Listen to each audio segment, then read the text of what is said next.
PCN is brought to you in part by the following underwriters.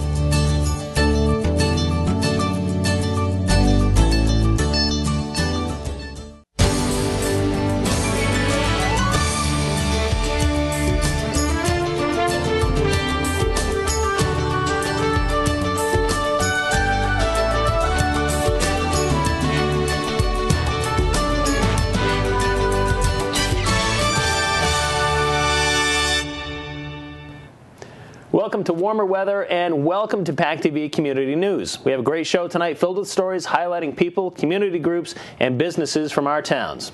We bring you to the Taste of Pembroke, Duxbury's School Demolition, and a Ukrainian egg decorating class from Plymouth Craft. We stop into an incredible, empowering event for the Kingston Girl Scouts, and Local Eats brings us down to the Pine Hills and their new French restaurant.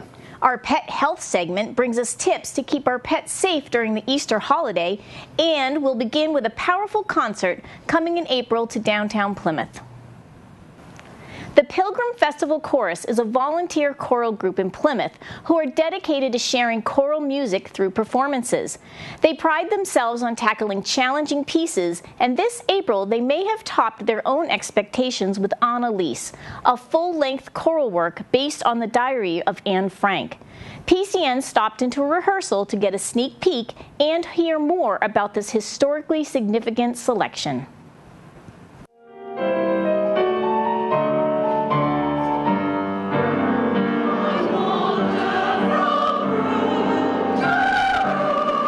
This year we're doing an extremely exciting work. It's a newer work by a British composer named James Whitbourne.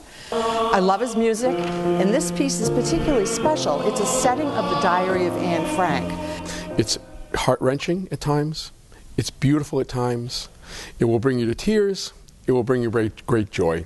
I have never, I think, in a season attended every single rehearsal. And it's because the music has so captivated me. The whole work begins with the fear in captivity, the constant fear that they lived with, that they would be captured. But then it backtracks and takes you to the time prior to when Anne's family actually went into captivity. And what it does is it walks you through what they went through.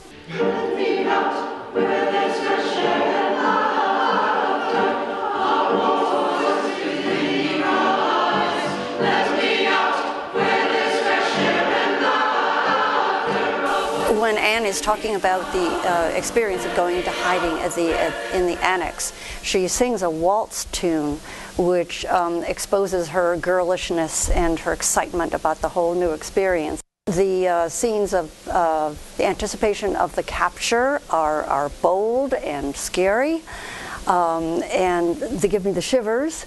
You hear a little bit that sounds like maybe a Haydn or Schubert string quartet. You hear a piece, you actually hear a quotation from the song It's a Long Way to Tipperary. You hear Anne singing, you hear something that's very dark in the concentration camp, and you also hear a beautiful Viennese waltz, which is just completely heartrending because it's set against the vocal words to the Kyrie. In the meditation at the end of Annalise, it is difficult for me to sing, in fact. I am so moved, and I expect anyone who listens to Annalise will have a similar experience. Musically, the piece is amazing. It's dark, and yet it's bright, because Anne herself was very lighthearted. She was, I think you might say, an extrovert, and you can only imagine what it would have been to be like to be a 13-year-old incarcerated for 25 months, not able to go outside even once, barely even able to open the window, and she shows her frustration, and yet she always comes through. Her bright spirit always comes through, and shows you that she never loses her faith in humanity. Persons that came to this concert and may not know what they were quite going to expect could expect that they would hear first of all, some absolutely beautiful music. At the same time, a rendition of this wonderful story and this wonderful life of Anne Frank. She was a hero, a heroine and in history. Her outlook on life, which was really to have hope and to see the beauty in the human spirit, even at times of utmost despair. I have to think that if Anne had survived, if she were here today, that she would be pleased to feel that her work had been published and is probably the one most recognizable document that came out of the Holocaust. You can find more about PFC and the upcoming concert at their website. Annalise will be performed at the Church of the Pilgrimage in downtown Plymouth on Saturday, April 11th at 7:30 p.m. and Sunday the 12th at 4. PCN has followed the construction of the new middle and high schools in Duxbury right from the beginning. Once classes began in the new building last fall, construction moved into the demolition phase. We recently visited the site to hear from the project manager and to get a closer look at what's making all that noise.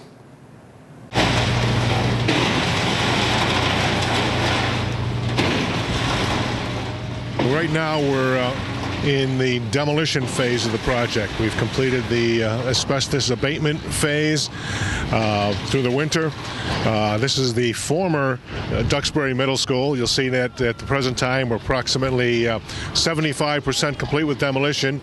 Expect to be complete with the middle school demolition by the end of this month, March 2015, at which time, weather permitting, we will be starting the site work final phase, which will bring us to a new road configuration, which will have the road, the new road where the buses and parents will drop off, going right in front of the new high school, middle school complex, and the area that we're standing right now, the old middle school, turning into parking and green area. It'll look spectacular when this project is completed, and the intent is it'll be a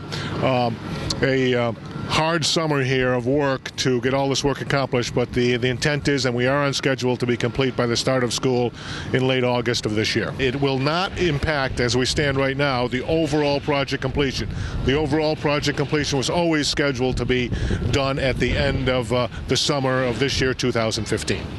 Part of the challenge today in demolition is not necessarily knocking the building down, but how to dispose of the materials. We have materials that have asbestos-containing materials that have to go to certain landfills that are licensed with the appropriate trucking and other protocol in place. And then the contractor who owns the disposal of all the other materials, as part of their bid, typically they place some salvage value, and so they segregate materials such as copper and steel and common building materials, and so sometimes they are able to receive some financial benefit from recovery of those materials. Also, you know, as part of going green and a green initiative with school building projects and a lot of other projects, there are incentives to the proper disposal of materials, and in the case of Duxbury, we did receive financial incentives for the going green, and this portion of the project, the demolition work, going green means the proper disposal of all these materials. After we demolish this building, within that expected time frame is towards the end of April, the site work starts over here. This former high school site becomes the new playing fields. There'll be one full-size playing field for lacrosse, soccer, football, a smaller size practice field. In the rear of the facility, near the current football field, there'll be an outdoor basketball court, and the rest of the area will be converted to parking and the appropriate landscaping. You look at a project from the initial schedule versus the final schedule, we are on target to meet the initial goals there. Budgetary-wise, again, you're looking at the initial budget versus what we anticipate at the end of the project. We anticipate being within budget, and the quality of the work. Right now, the school has been open over half a year.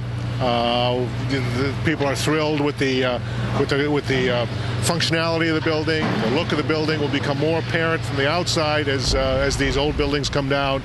So the quality, money, and time aspects of the project, we seem to be on target to hit all of our goals in those areas.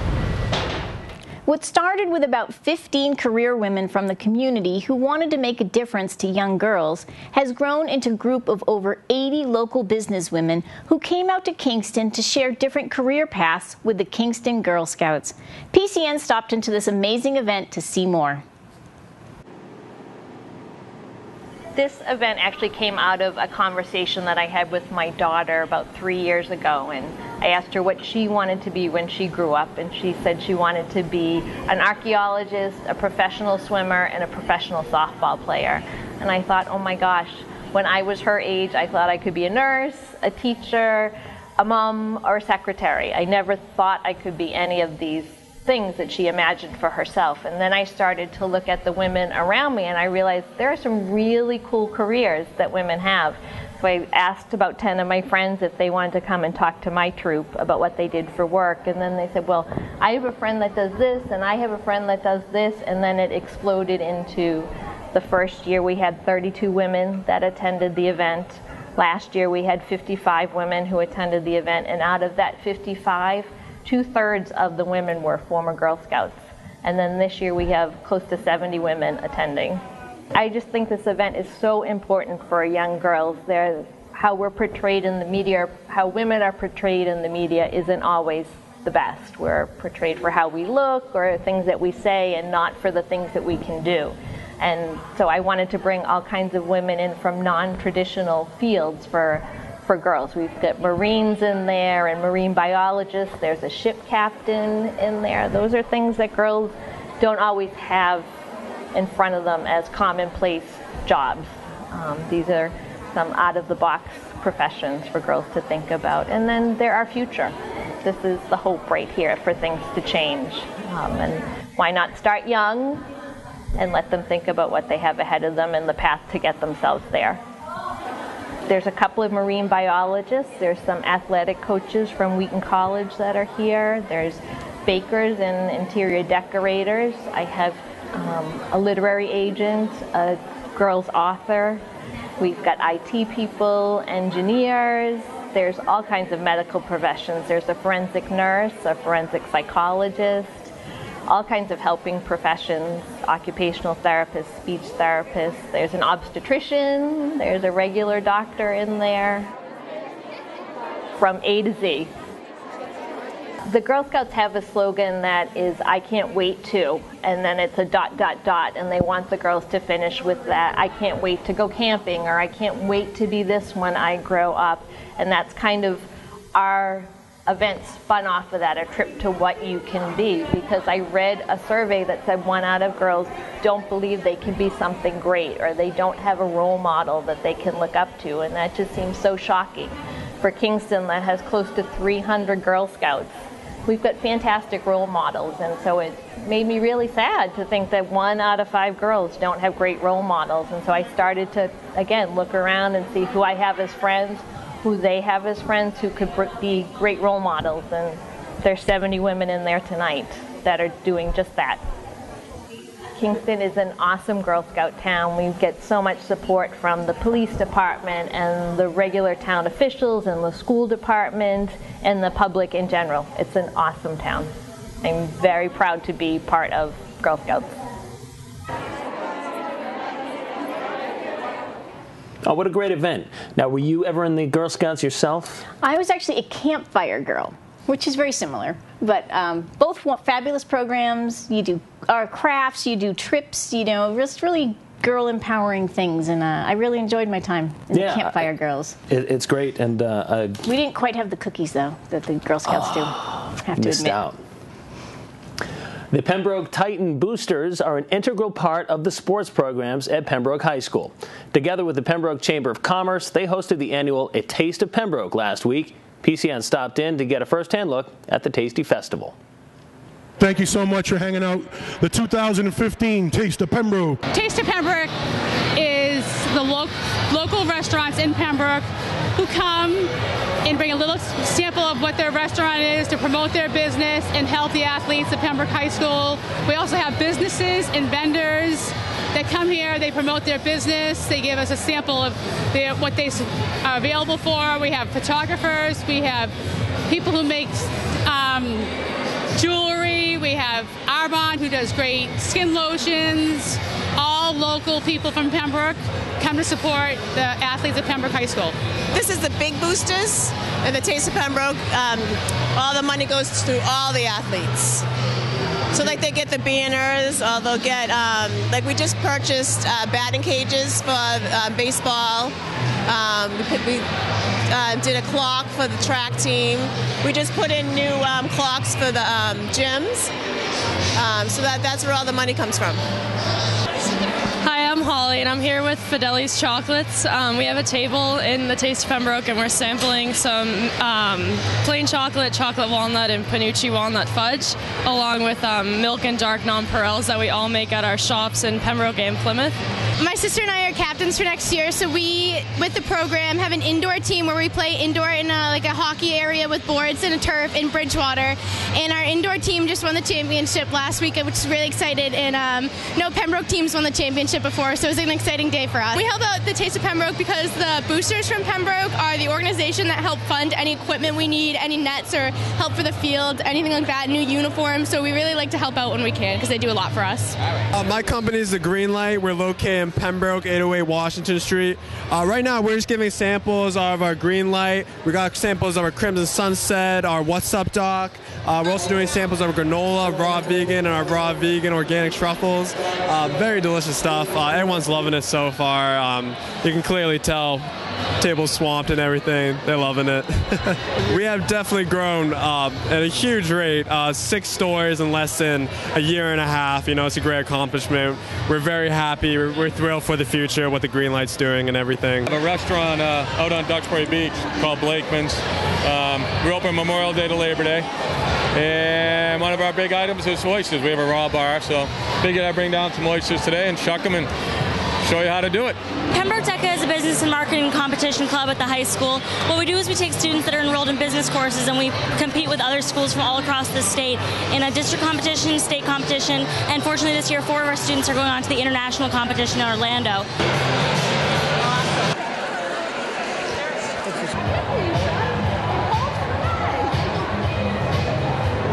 You like spicy? Yeah. All right.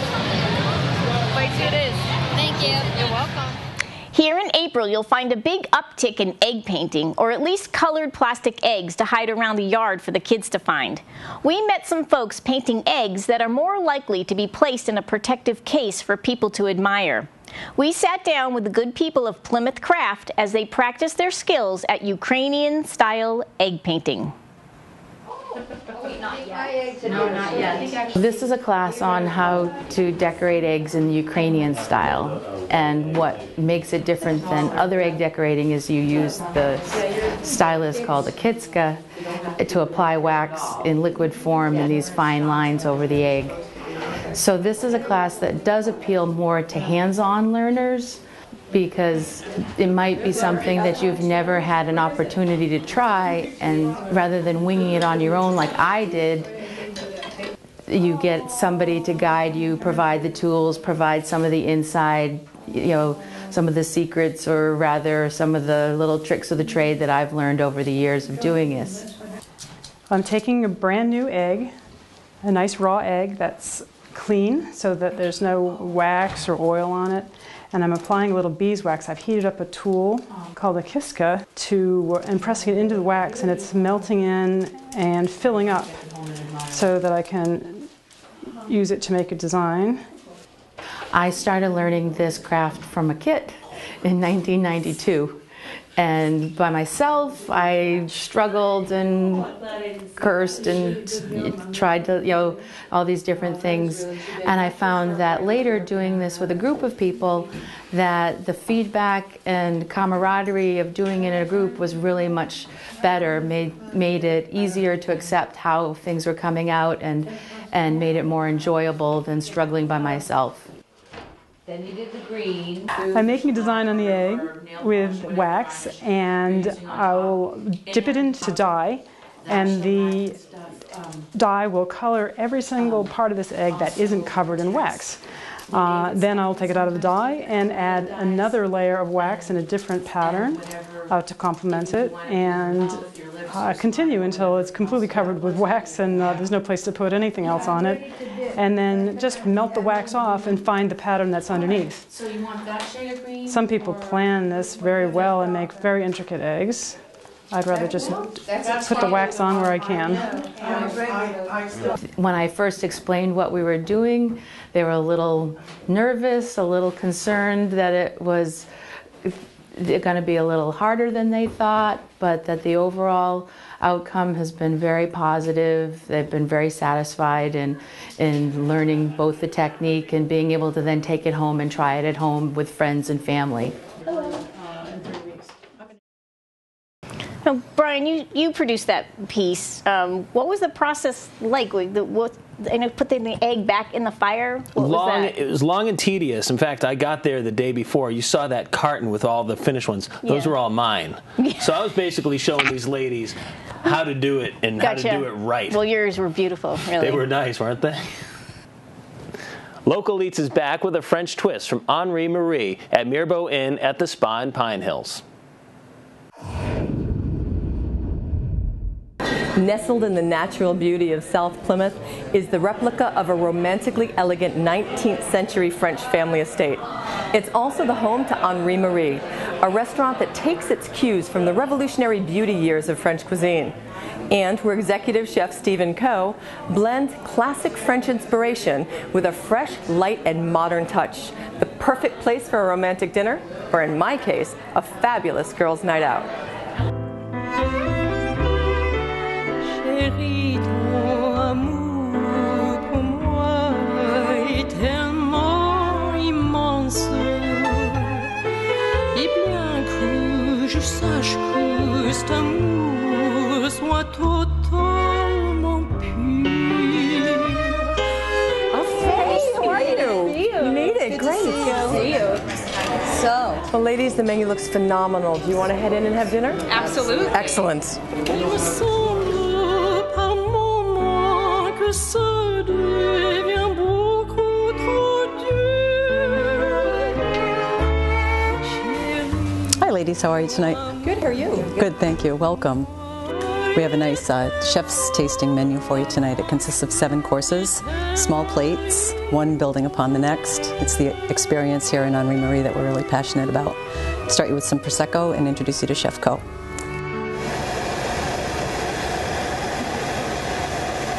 Hey guys, what's going on? I'm Stephen Coe. I'm the chef here at Henri Marie. This is called the Smoke Show. Here you guys are doing the tasting menu, so I usually like to start out the table with a little amuse to say thank you for coming in, a little palate teaser. And this palate teaser was the first taste in a personalized menu that engaged all of our senses. From grilled octopus to tuna towers, each taste and texture was amazing.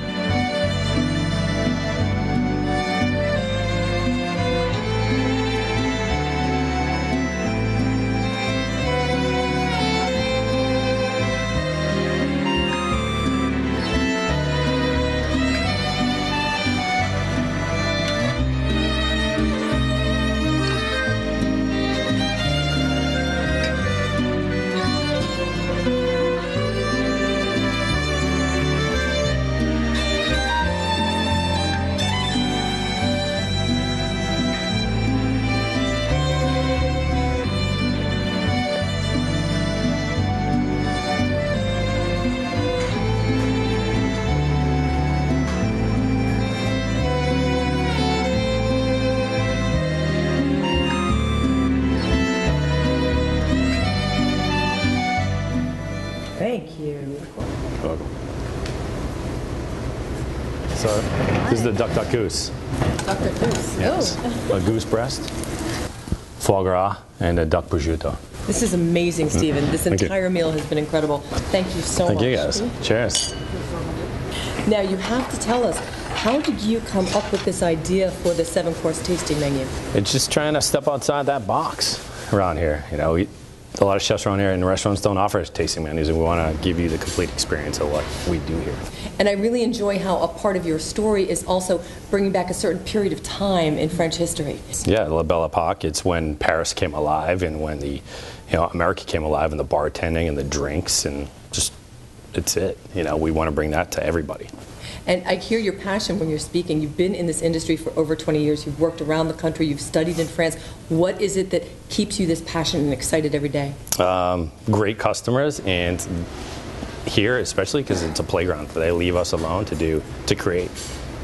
So I think then we should start with Duck Duck Goose. Yes. And then you're going to be sending us off to visit with the chocolatier? We are. Wonderful. Thank you so much. Awesome. Thank you.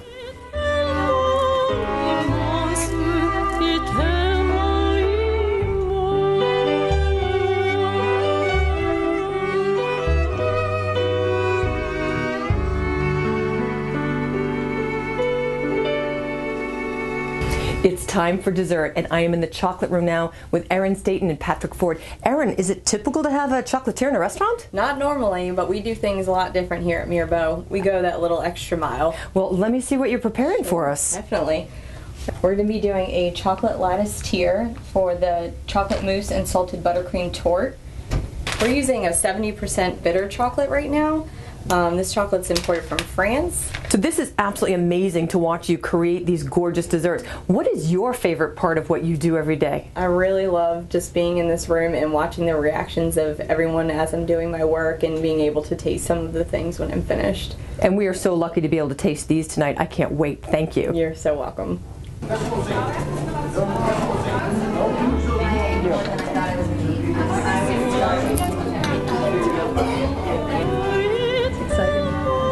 Oh, Patrick, thank you. It's beautiful.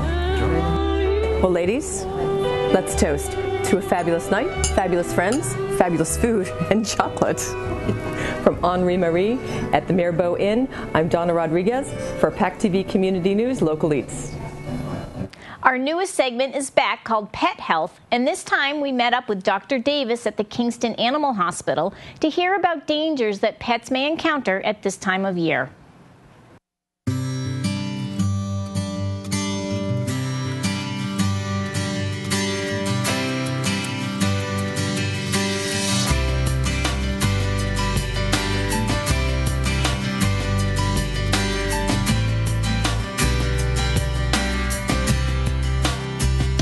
I'm Dr. Sharon Davis here at Kingston Animal Hospital and doing PCN Pet Health Network segment. We're here today to talk about some common toxicities around this time of year, mainly chocolate and Easter lilies. As you know, many people know that chocolate is pretty toxic to dogs, but the darker the chocolate, the more toxic it is. So the less amount you need to eat to have some problems with your heart, fast heart rate, seizures, muscle twitching. So if your pets do get into chocolate, it's really important to contact your veterinarian. Also, the smaller the pet, the more toxic the dose is. And then Easter lilies. Easter lilies are beautiful. We love having them around this time of year, but they're very toxic to cats, and we know cats are curious, so they can get into the petals, into the leaves, into the stems. Any part of the Easter lily is very toxic to cat and can cause kidney failure or even vomiting and diarrhea. So if your cat does get into Easter lily, also contact your veterinarian right away. So never feel intimidated to call them. They want to help you. They want to help your pets. That's the reason why we got into this profession, because we love animals. And you remember, your vet should be your primary source of information, not Dr. Google, even though it might be tempting. So please contact your veterinarian with any questions or concerns you may have, and have a great day. Our website, PACTV.org, lists the repeat times for this show, or you can find us on YouTube by searching for the PACTV Community News channel. Be sure to follow us on social media to receive previews and links to all the stories. Thanks for watching, and we'll see you next week for another episode of PCN.